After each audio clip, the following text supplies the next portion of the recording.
I want you to take a look at yourself right now. You probably notice how similar you look like to your parents. You get half your genes from one parent and half from the other.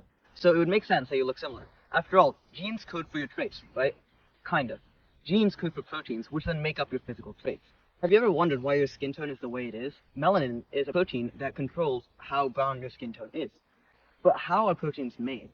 The two processes that our body uses to convert DNA into proteins are called transcription and translation. Transcription takes place in the nucleus, where the double-stranded DNA is located. The DNA is converted into the single-stranded messenger RNA, which carries the coding sequence for proteins.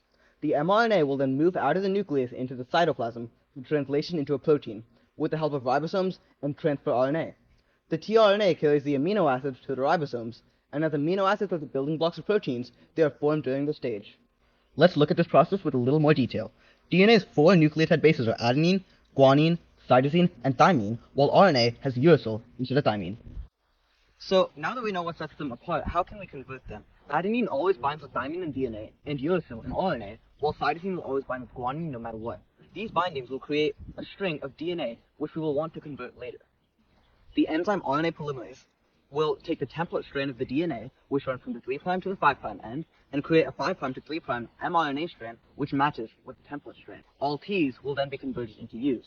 This process will continue for all base pairs until it reaches the termination signal.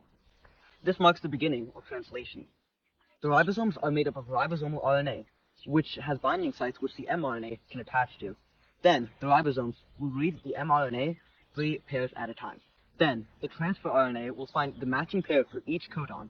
In each sequence that the transfer RNA creates also codes for an amino acid. The amino acids will eventually join together and form a polypeptide chain, and then eventually it will form a protein.